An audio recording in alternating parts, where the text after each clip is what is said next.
어떤 사람들이 개와 달리기 시합을 했답니다. 그걸 지켜보던 사람들이 그들에 대해 평가를 했는데요. 개보다 늦게 들어온 사람에게는 개보다 못한 사람, 개하고 같이 들어온 사람에게는 개 같은 사람, 개보다 일찍 들어온 사람에게는 개보다 더한 사람이라고 불렀다고 합니다. 이번에는 또 다른 사람들이 우리 예수님과 주님과 함께 달리기를 했다는데요. 이를 지켜보던 사람들도 평가를 했습니다. 주님보다 빨리 들어온 사람에게는 주의 길을 예비하는 사람, 주님과 같이 들어온 사람에게는 주님과 동행하는 사람, 주님보다 늦게 들어온 사람에게는 주님을 따르는 사람이라고 불렀다고 합니다. 이처럼 우리의 인생은 누구와 함께 하느냐가 참 중요합니다. 지금 누구와 함께 하고 계신가요? 주님과 함께라면 좀 빠르든 좀 늦든 아무 상관없습니다. 중요한 것은 주님과 함께 하는 것이라는 거죠. 주님과 함께 하고 계십니까? 이제는 제발 고민하지 마시고 이제는 더 이상 주춤주춤 머뭇머뭇하지 마시고 망설임 없이 주님과 동행하시기를 소망합니다. 주님과 함께라면 주의 길을 예비하는 것도, 먼저 가세요 예비하는 것도, 주님과 나란히 동행하는 것도, 좀 늦게 주를 따라가는 것도 다 참 좋습니다. 이 셋 중에 어떤 사람이 되고 싶으신가요? 셋 중에 어떻게 불리고 싶으신가요? 아무래도 역시 제일 좋은 건 주와 동행하는 사람이겠죠. 그래서 우리 교회가 동행교회 아니겠습니까? 옆 사람에게 말해 주십시오. 주와 동행하세요. 네, 우리 안 쳐다본 분들이 있으니까 우리 다른 분들, 이번에 인사 안 하신 분들께 한 번 더 주와 동행하세요.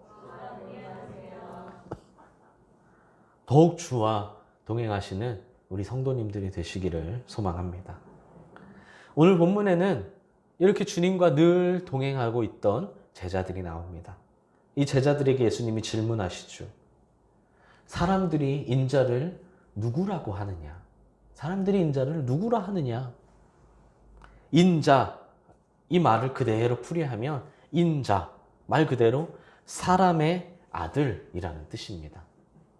하지만 이 다니엘서에서는요, 인자를 메시아를 지칭하는 표현으로 사용하기도 했죠. 인자는 구약시대에 유대인들이 자주 사용하는 단어였는데요.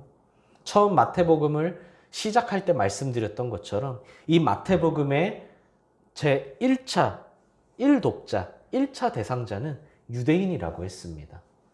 이 마태복음을 적으면서 이 마태복음을 가장 먼저 읽었으면 하는 사람들이 유대인 독자였다는 거죠. 그래서 마태복음에는 유대인들에게 익숙한 단어이자 선호하는 단어인 이 인자라는 말을 자주 사용했습니다. 하지만 아까 말씀드렸듯이 인자는 좀 애매모호한 뜻이 있죠. 왜요? 말 그대로는 사람의 아들이라는 뜻인 거고요. 다니엘서 같은 경우는 메시아를 지칭할 때 사용하기도 했고요. 그러나 우리는 이미 잘 알고 있죠. 마태복음에서 인자라고 하는 것들은 전부 다 메시아이신 예수님을 가리키고 있다는 걸 말입니다. 한마디로 예수님은 지금 제자들에게 세상 사람들이 메시아인 자신을 누구라고 생각하느냐라고 묻고 계셨던 겁니다. 그리고 동시에 이미 제자들에게도 너희들 제자들 너희들이 나를 어떻게 생각하고 있느냐라고 이미 묻고 계신 것이나 마찬가지입니다. 제자들은 대답합니다. 더러는 세례 요한, 더러는 엘리야, 더러는 예레미야나 다른 선지자라고 합니다. 늘 지지고 볶고 싸워도 가끔씩 엉뚱한 일도 하고 믿음 없는 일도 하지만 그래도 제자는 제자죠. 예수님에 대해 여러 가지 평가들 중에 좋은 평가들만 골라와서 대답하고 있기 때문입니다.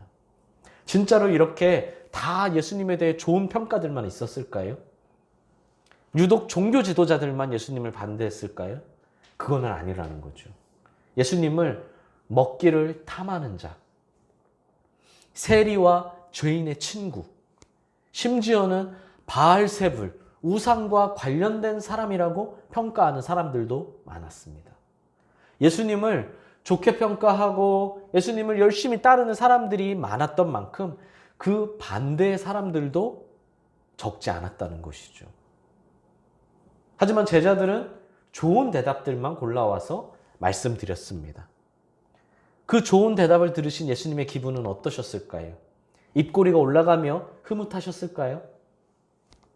그렇다면 만약 제자들이 안 좋은 평가들을 말했다면 예수님의 마음은 실망하고 슬퍼하셨을까요? 둘 다 아닙니다. 예수님은 자신의 평판이 궁금해서 혹은 사람들이 예수님을 뭐라고 하는지를 몰라서 물으신 것이 아니기 때문이죠. 이는 바로 이어지는 예수님의 질문에서 알 수 있습니다. 제자들이 사람들이 뭐라고 하는지를 알려줬지만 예수님은 거기에 대해서는 아무런 얘기를 하지 않으십니다. 그러니까 거기는 이미 예수님의 관심사가 아니라는 거죠. 예수님 뭐라고 하시나요? 너희는 나를 누구라 하느냐? 사람들의 반응이 중요한 것이 아니라 다른 사람의 생각이 중요한 것이 아니라 제자들의 생각이, 너희의 생각이 중요하다는 겁니다. 지금 너희는 왜 나와 동행하고 있느냐는 겁니다. 지금 제자들은 예수님과 먹고 마시며 계속 동행하고 있는데요. 왜 나와 동행하고 있느냐? 물으시는 겁니다.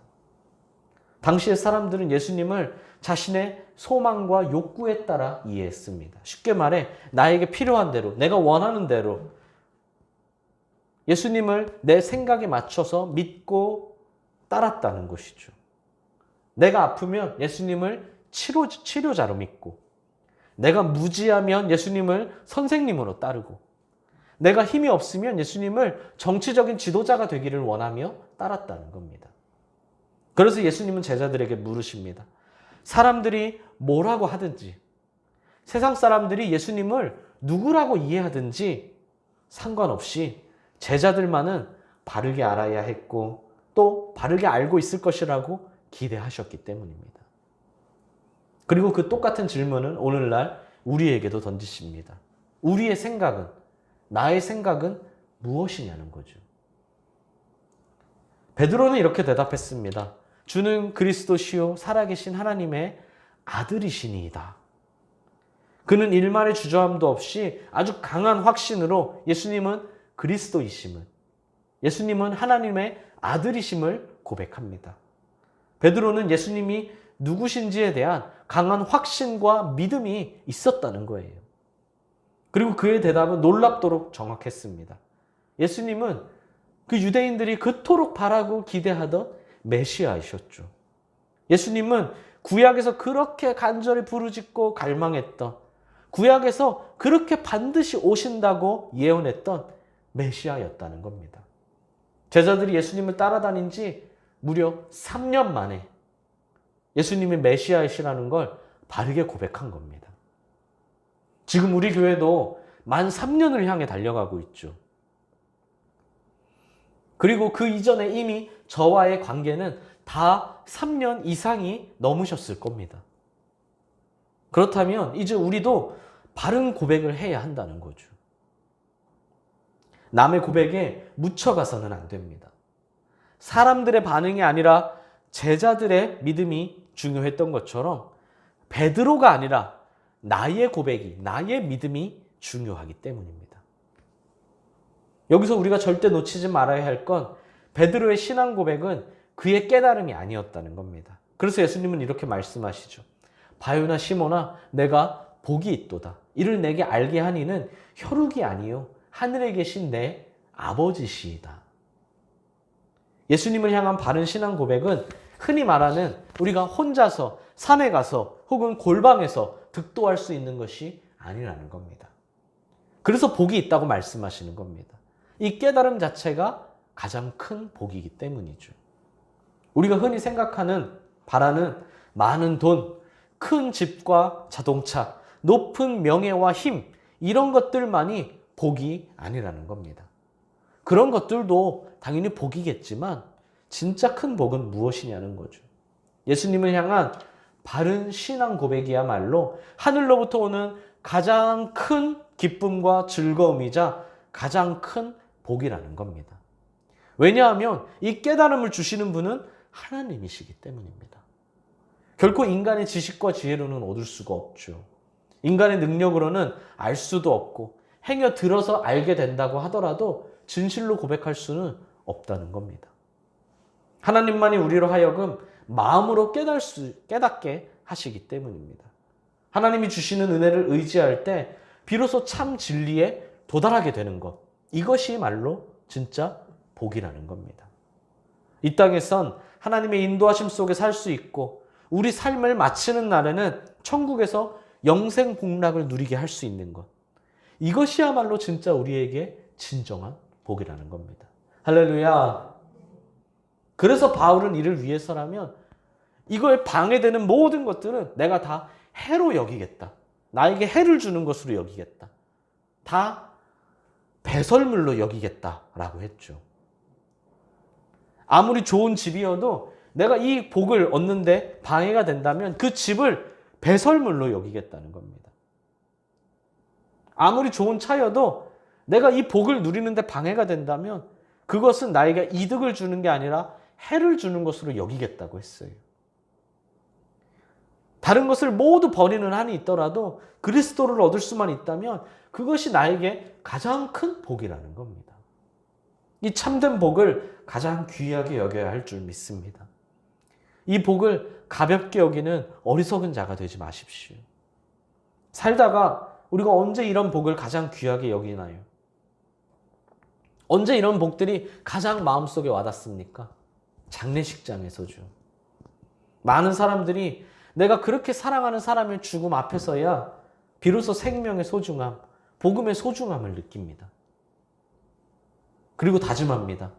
이제는 주를 위해 살겠다고, 절대로 복음을 타협하지 않겠다고, 내 사랑하는 사람이 지금 하늘에서 날 위해 기도하고 있고 날 위해 오히려 걱정하고 있고 내가 믿음으로 살길 간절히 원한다. 이걸 장례식장에서 깨달았으니까요. 하지만 그 강하고 확실했던 다짐마저 시간이 지나면 금방 변색되는 것이 우리 인간입니다.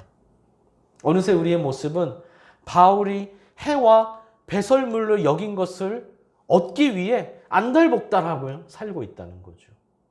바울은 해로 여기자고 했는데, 배설물로 여겨 버리자고 했는데, 나는 오히려 그것만을 얻기 위해, 그것만을 소유하기 위해 오히려 애걸복걸하고 있다는 거예요. 어느새 참된 복은 걷어차 버리고 엉뚱한 복을 쫓으며 살고 있다는 겁니다. 그러지 마시길 바랍니다. 그 다짐들을 다시 한번 되새기십시오. 잊지 마십시오.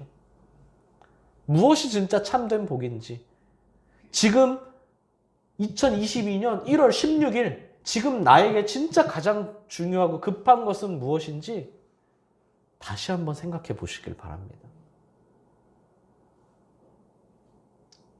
끝으로 오늘 본문에서는 잠깐 생략했지만 간단히 18절, 19절 말씀을, 뒤에 이어진 말씀을 조금만 정리해 보면, 교회란 오직 진리를 진심으로 믿고 온전히 고백하는 성도들의 공동체라는 것을 알 수 있습니다.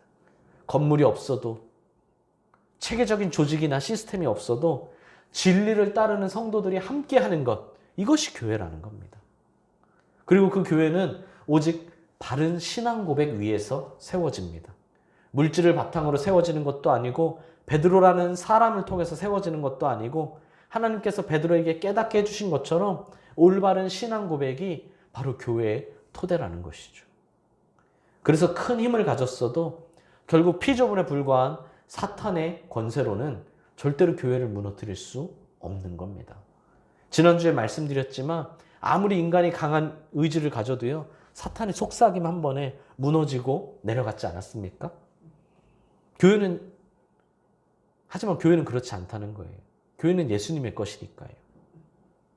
그러므로 더욱 교회를 사랑하십시오. 더욱더 주님의 뜻대로 교회를 이끌어 나가시길 바랍니다. 교회의 주인공은 예수님이고, 예수님은 교회를 통해 주의 백성을 끝까지 지켜주신다는 걸 명심하시길 바랍니다. 정말 소중한 교회라는 겁니다. 사랑하는 수원동인교회 성도 여러분, 여전히 세상은 예수님에 대해 다양하게 평가합니다. 누구는 인류의 위대한 스승이었다고 하고, 누구는 위대한 종교 지도자였다고 하고, 누구는 4대 성인 중에 속하는 탁월한 사람이었다고 하기도 합니다. 대체적으로 좋은 평가들이에요. 예수님을 평가하는 세상의 평가는요, 거의 다 좋은 평가입니다. 세상 사람들이 다 예수님을 욕하지 않아요. 절대로요. 오히려 예수님을 다 좋게 평가합니다. 사실 진짜 그들이 욕하는 건 예수님이 아니라 예수님을 따르는 우리들을 욕하죠. 왜 예수님을 믿는다면서 예수님처럼 안 사냐고요. 그들의 말도 맞습니다. 다만 절대 간과하지 말아야 할 것들이 있어요. 아무리 예수님을 좋게 평가한다 할지라도 그것만으로는 예수님을 바르게 알지 못하는 것이라는 걸 말입니다. 인간으로서의 예수님은 알지만 하나님으로서의 예수님은 전혀 알지 못하고 있는 것이라는 거죠. 예수님은 단지 좋은 사람, 훌륭했던 사람이 아니라 우리를 구원하기 위해 오신 그리스도시라는 겁니다.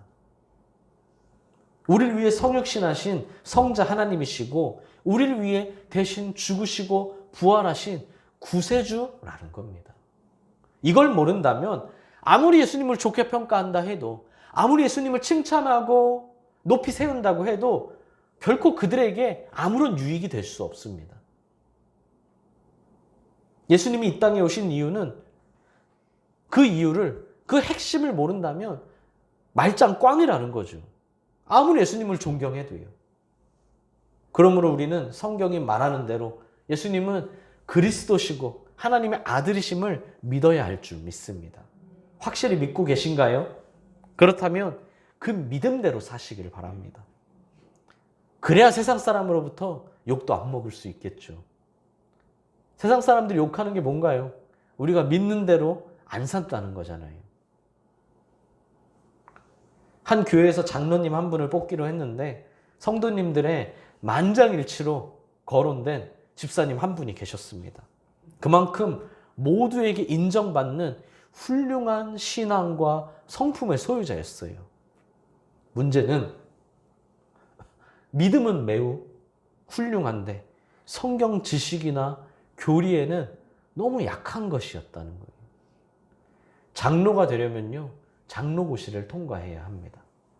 근데 이 장로고시는 시험을 보는데 도통 외우지를 못하는 거예요. 그래서 목사님과 함께 한 달 동안 공부를 하며 특훈을 했습니다. 드디어 고시일이 되었어요. 시험을 치르고 나오는 장로님의 표정이 별로 좋지 못했습니다. 목사님이 조심스럽게 물었습니다. 장로님, 시험이 너무 어렵게 나왔나요? 장로님이 대답했습니다. 목사님, 총 10문제가 나왔는데 그 중에 딱 한 문제가 애매하더라고요. 목사님이 기뻐하며 말했습니다. 할렐루야, 장로님, 걱정하지 마세요. 한 문제 그거 틀려도 괜찮습니다. 그 정도면 충분히 합격입니다. 그러자 장로님이 말했습니다. 그런데 목사님, 나머지 9문제는 전혀 모르겠더라고요. 아마 그 장로님은 뭐 재시험을 통해서든 뭐 어떻게 해서든 뭐 결국 통과하긴 했을 거라 생각합니다.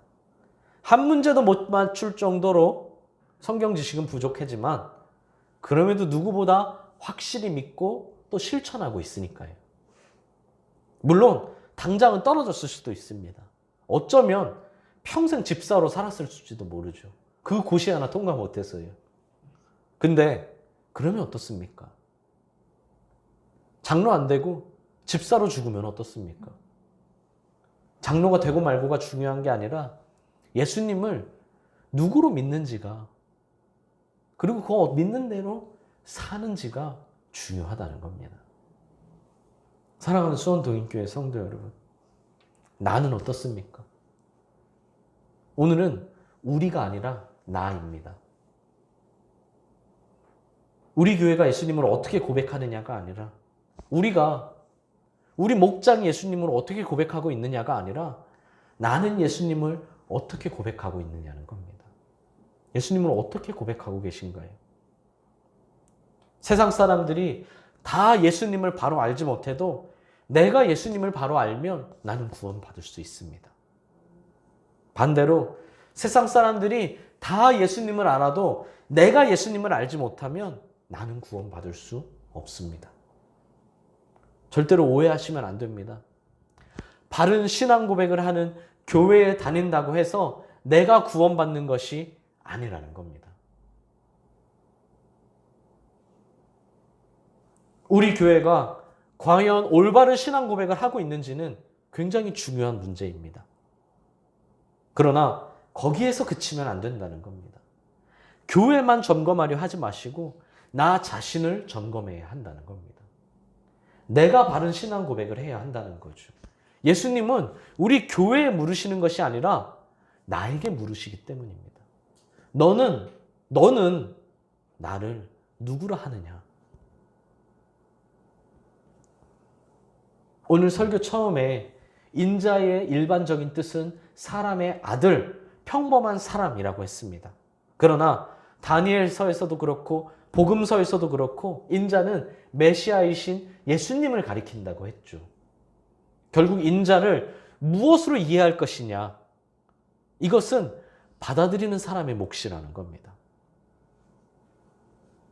내가 인자를 그냥 평범한 사람의 아들로 이해할 것인지 아니면 메시아, 그리스도로 이해하실 것인지. 그리고 오늘 예수님은 우리 교회가 아니라 내가 속한 목장이 아니라 나에게 물으십니다. 너는 나를 누구라 하느냐? 이 질문에 우리가 아니라 내가 답해야 합니다. 오늘 나는 뭐라고 대답할 건가요? 예수님은 과연 나에게 어떤 분이신가요? 지금 마음속으로 생각하고 대답하셨을 겁니다. 그렇다면 진짜 그렇게 살고 있느냐는 겁니다. 대답에 걸맞게, 그 믿음에 걸맞게 살고 계신가요?